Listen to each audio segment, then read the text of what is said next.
Well, Christian greetings to each one tonight. And just been inspired by the songs and also the scripture reading that Matt had. I kind of thought about that. I didn't know what I wanted to use as far as scripture reading tonight, and I don't know that you have to, but I kind of thought about that passage in Psalms 103, and it's a really a good and thought-provoking passage there from David. How we are encouraged to bless the Lord and all that is within me, all our whole being, and we're not to forget. He encourages us not to forget his benefits, and then he lists some of those benefits, and was blessed and encouraged by that. And I don't know, possibly the reason I thought of this is I didn't have as much time as I would have liked to write a few things down, and as I think back over my life, but I do feel that I've been truly blessed. God has been good to me, and so that's possibly why my thoughts were drawn to that passage of scripture. But anyway, as far as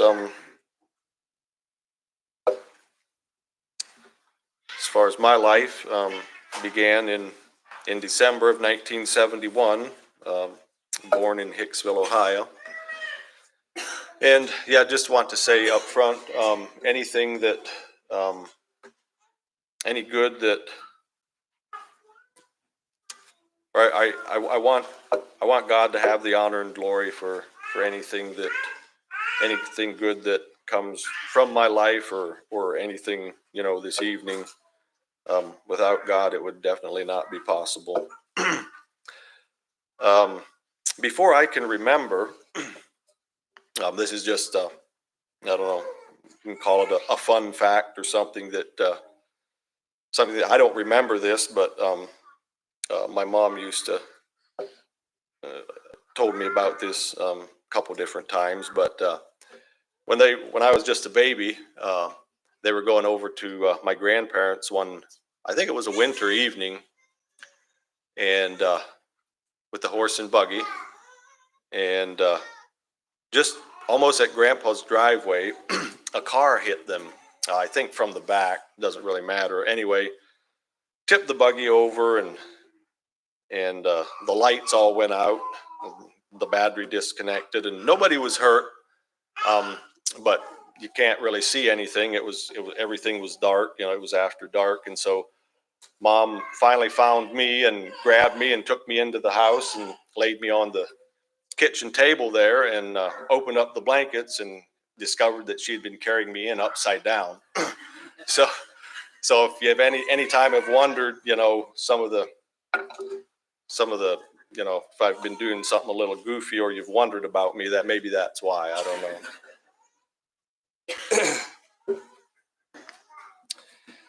When I was pretty young, before I went to school, we moved to Townville, Pennsylvania.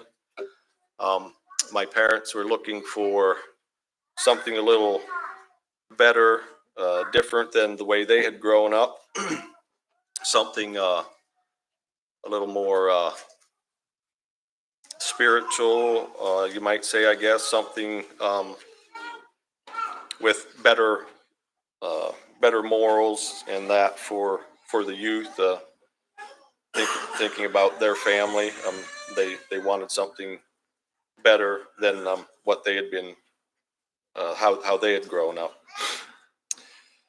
And so, like most children, did 8 years of school, and got out of school and have had 35 plus years in the school of hard knocks, I guess we call it sometimes. And I used to think that, I don't know when this was, maybe 20 years ago. I was, a young man, a married man, but I used to think that a man in his early 50s, that would be about the the the best time of a man's life, because he would have all this experience, and he was still able to do, most of the time in your early 50s, you're still able to do, a decent day's work. And so that would just be, you'd have all this wisdom and experience, and still be, healthy, and would be able to do things that you want to do. And so that's exactly where I'm at now. And I uh, definitely don't feel like I have a lot of wisdom, or I do have some experience, but I don't know about the wisdom part and having it all together. Definitely don't have that. So yeah, it just I guess goes to show that I'm human, and things don't always go. Things aren't always the way you think they are.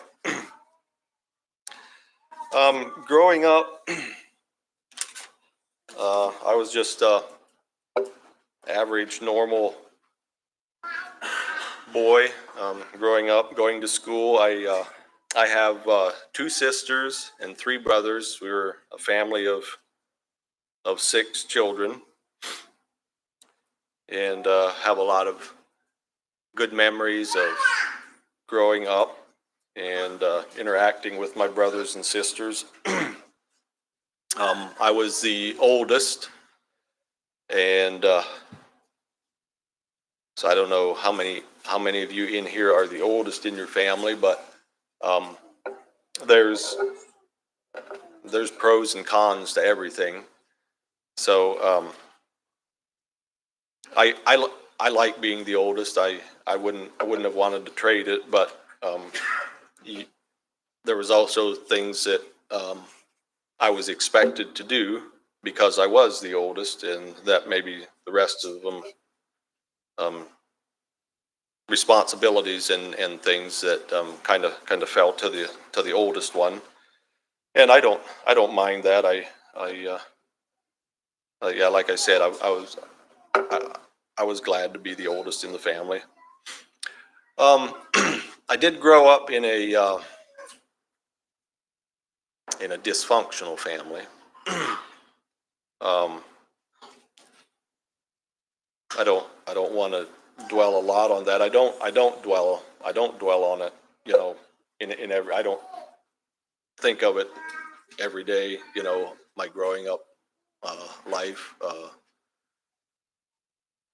We weren't. We were. Well, we were poor too.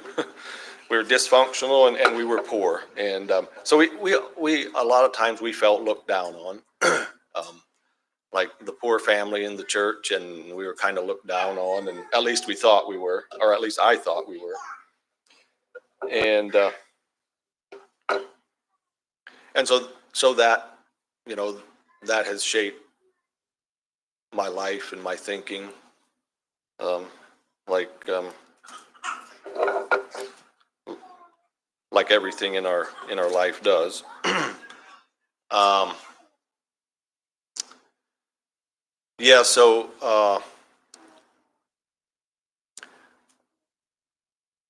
mom and dad didn't get along the best, and so that has an effect on children.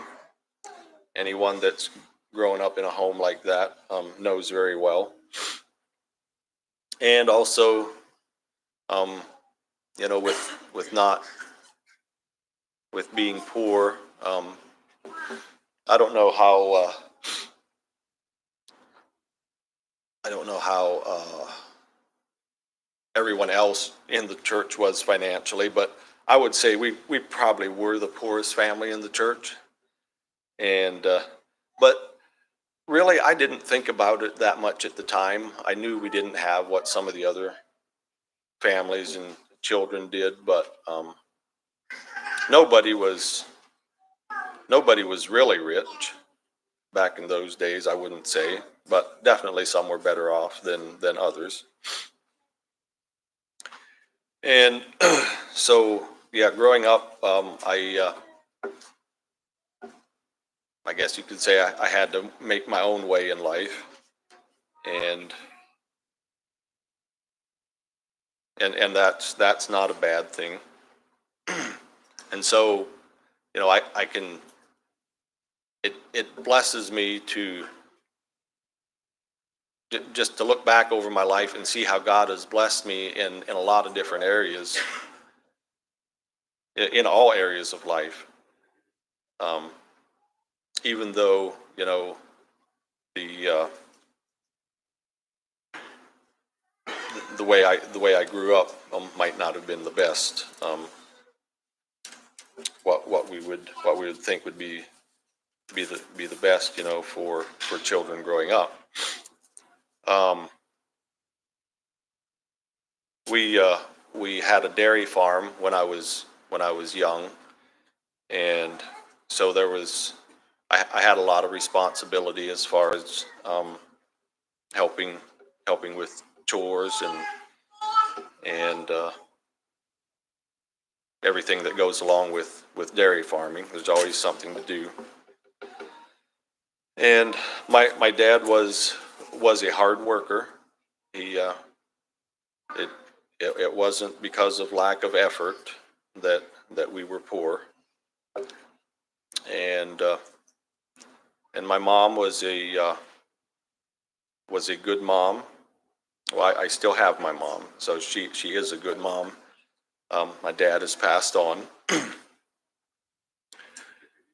and I don't know, would it be proper?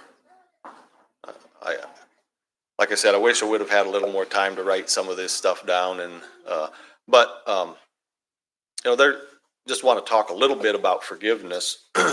I feel like I've forgiven my mom and dad. I have no hard feelings against them in any way. And you know I thank God that I can say that I can do that. And it's I guess what God has done in my life and what He's saved me from. um, that's the reason that I can do that. um, yeah, so after school, after I was out of school, I was soon, joined the youth, and didn't make the best decisions there all the time either. But I did know that I wanted to do what was right. And I remember, being under conviction and God speaking in my life. And when I was 16, I made the choice to uh, go to instruction class and be baptized, and became a member of the church. And I've never regretted that. Um, uh, of course, it hasn't all been easy since then, but again, God is faithful, and He's helped me through all the tough times and the good times. Um, when I was, I think, 20 years old, I I was wanting a helpmate, and so my now wife and I started dating. I think I was 20 years old, and dated for about a year and a half, I believe, and got married in October of 1994. And so that was the next best decision that I made in my life. Giving my life to God was the first. And yeah, I made a lot of bad decisions in my life, but that was definitely a good one. And it was only, you know, by the grace of God that it wasn't just me. It was God working in my life there too. And so that brought a lot of changes. Anybody that has gotten married knows that brings some changes. And so we've had some ups and downs in our marriage, just like everybody else. Well, I imagine everybody else. And but it's been mostly up. And I used to, when I was, especially as a teenager, I was a loner. I didn't mind being alone. Um, I don't know. It was part of the way of, of my home life. I'm sure it was, but I didn't mind being alone. Actually I preferred to be alone. And so now getting married and having a wife, and another thing that I like to do, I like to read a lot. And my wife doesn't like to read at all. And so she'd get kind of um, uh, not upset, but she would wonder why I just every evening could just sit on the couch and read. And she wanted to do something. Let's, I don't know, go for a walk. Or we didn't have children at that time. And so, yeah, it takes some give and take. Um, I don't, I learned to do a lot less reading after I got married. And now, now I don't read a lot anymore. And I don't mind it. I have a lot of other things to do besides that. It's not that I don't do any reading. I still do some, but so that's changed. And now I can't imagine being alone. I wouldn't want to be alone. And so that has changed in my life. I don't think it was good for me to be alone as much as I was and as much as I liked it. And now if I come home from work and there's nobody in the house, my wife is somewhere, and she'll take, the small children with her. You walk in the house, and it's not a big deal, because I know she'll be back before too long. But yeah, it's just different. Now I don't want to be alone. And I think it's better that way. One thing about having children that that God showed me, um, well, backing up a little bit,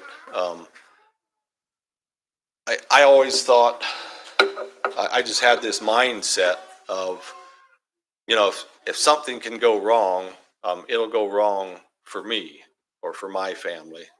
Um, for most people, um, things go better for most other people than for me. And I had a little bit of a negative mindset. Um, Other people are, I guess we would call it, a low self-esteem would be one way of putting it. And after, I don't know how many children we had, maybe three, but I got to thinking of, I don't know how I got to thinking about this, but if I had to give up one of my children, which one would you give up? Have you ever thought of that? Any one of your children? You've probably thought about it. You people that have children. And so I realized that I could not make that decision of which one of my children that I would, if I had to, which one of my children I would give up, because there's just no way I could. I didn't love one better than the other. And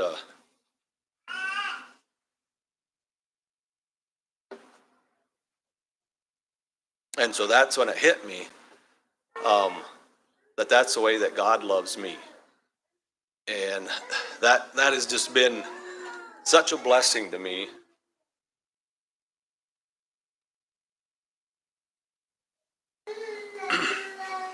It's just been such a blessing to me, like growing up poor and growing up dysfunctional, and everybody's a little better than what I am, and having a negative view of oneself. And there's a lot of blessings that go with having children, but that's one of the top things I think that God showed me by having children, that it and to this day, that's been unshakable to me, no matter who I meet or how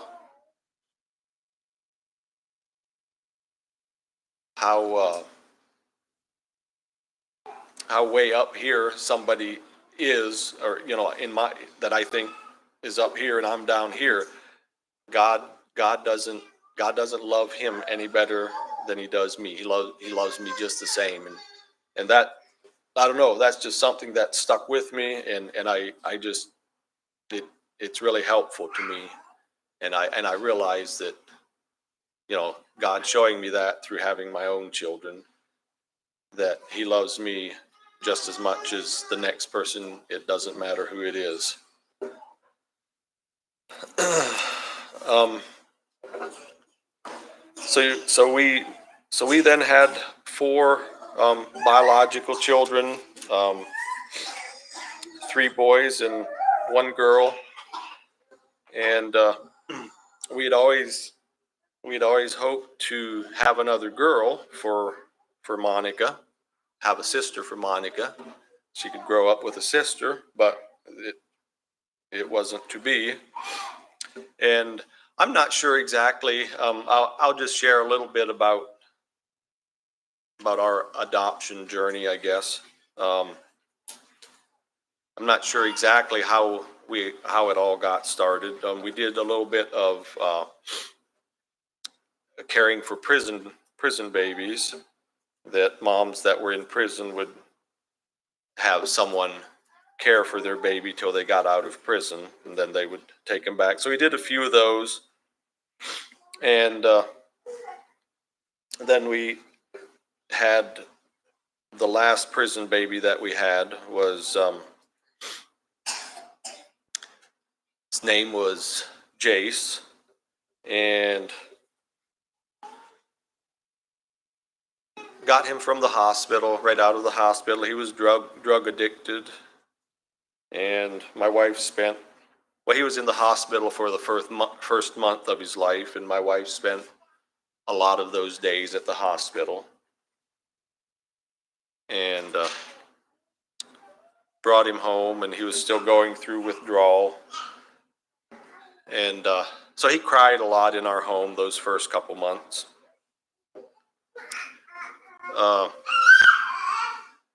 Yeah, that's kind of a long story. We ended up having him for 6 years before he went back permanently to his biological mother. We had wanted to adopt him, and we tried, but it didn't work out. And in that while that we had Jace, and thinking about adopting him, he was let's see, 6 to 8 years younger than Ethan, our youngest biological son, and so we thought it would be good to have another child to grow up, so that he didn't grow up with Jace, so that he wouldn't be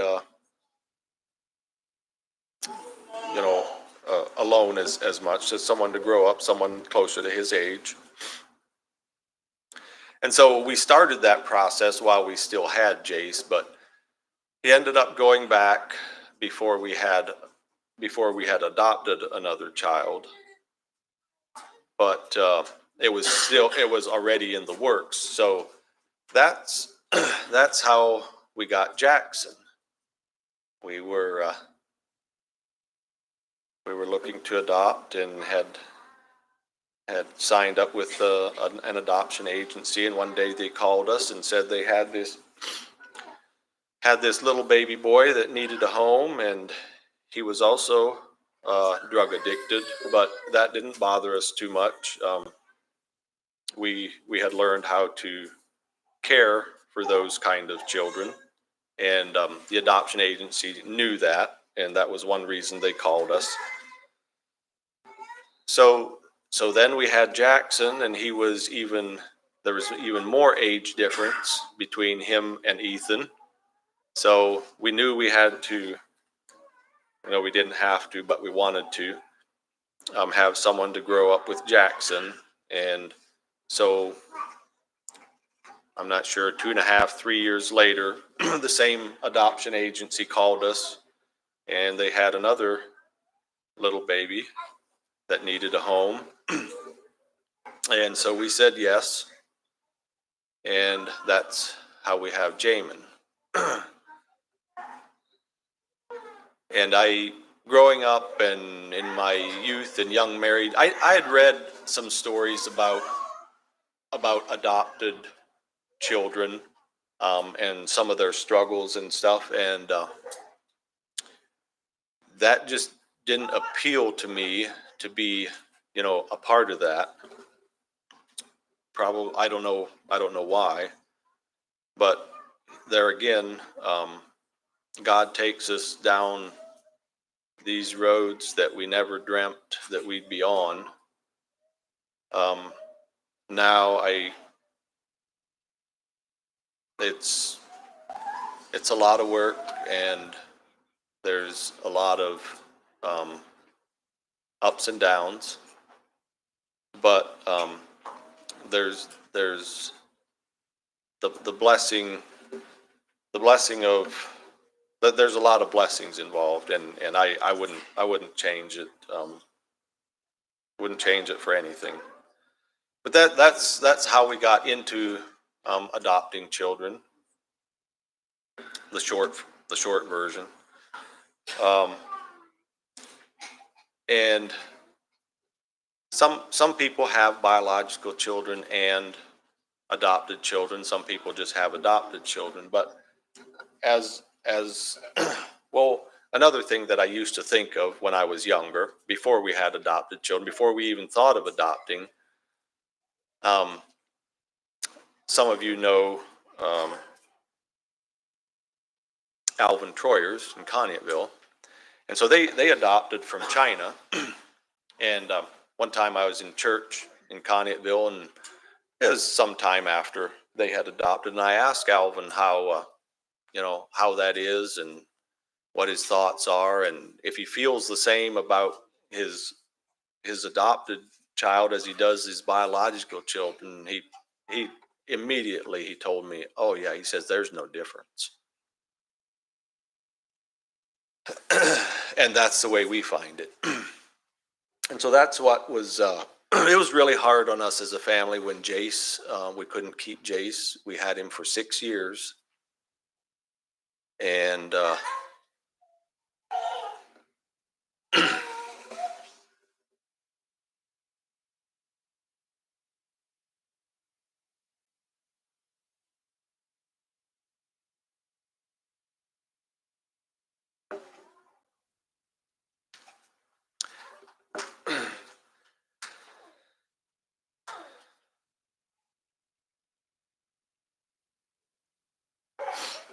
so that's my son.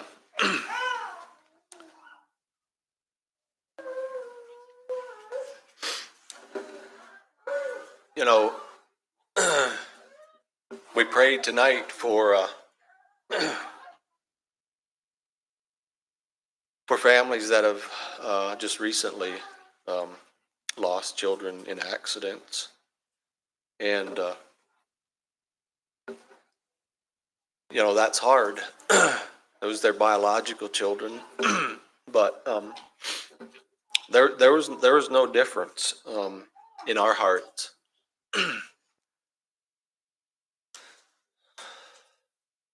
And so Jace is still my son.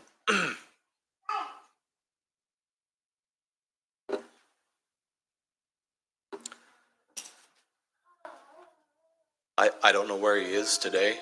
The last we knew, he was back in the system. His mom she didn't have him for 6 months. He was back in the system. But she didn't want us to have him. But that's a long, difficult story. But I just want, I guess I just want you to know that people that have adopted children, if you have biological children, those children are just as dear to their hearts as your biological children are to you. There's no difference. I do find myself being more defensive, maybe, or more wanting to defend adopted children than I did my biological children. And I don't know, there's just something about, I'm not saying that's right or wrong. That's something that I have to deal with. But what they faced coming into this world and being rejected, they all deal with rejection at some time in their lives, of wondering why their mom or dad didn't want them or whatever. And so when I see people, or being, I don't know what you would call it, disrespectful or looking down on, or in some way, being negative to an adopted child, it affects me more than it did for my biological children. It's just the things that they, through no fault of their own, things that they have to face that they shouldn't have to face. I'm not sure why I went there. I wanted to tell you all that there's no difference as far as loving them and the place that they have in our hearts. There's no difference between our biological children and our adopted children. I think most people that adopt are that way. That's really what I wanted to tell you, and I got sidetracked there.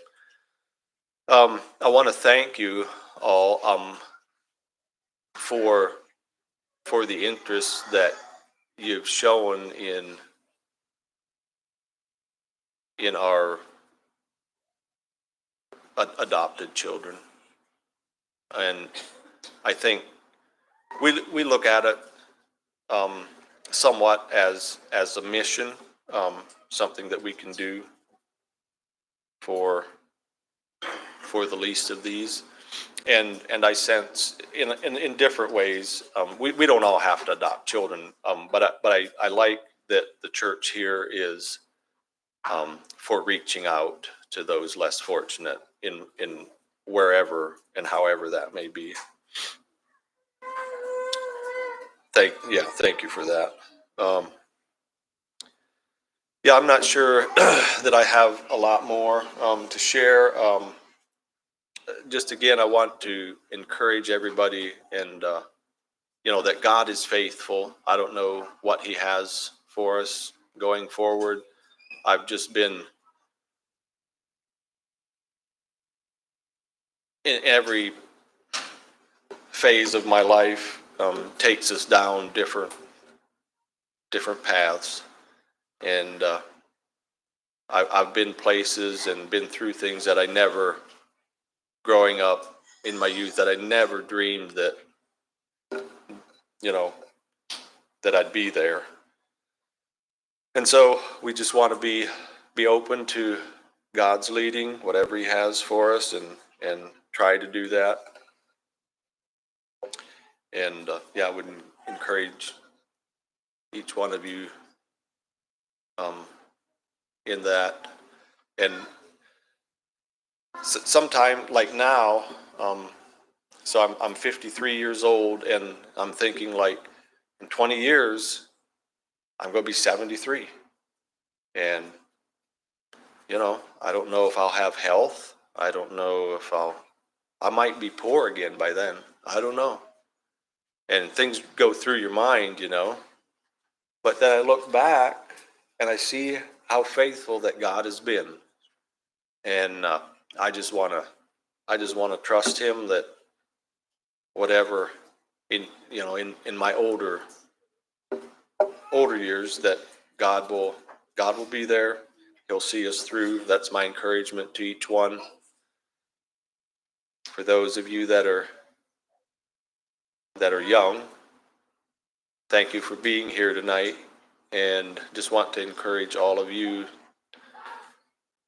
or just to tell you how much of an encouragement it is to older people that you guys are faithful. You wouldn't have to be here tonight. You wouldn't have to be here on Sunday. Your parents, depends what your age are. Your parents could make you come, but some of you, your parents, you wouldn't have to come if you didn't want to. But just the encouragement that I'm not old, but just the encouragement that it is for young people to be interested in the things of God. I'm sure the older you get, the more that means to people. It doesn't have to be your children. It doesn't have to be my children. I'm encouraged when I see other people's children being faithful as well. So yeah, I don't know. I didn't figure on going there either, but I guess I wanted to share that. So I guess that's all I have for tonight.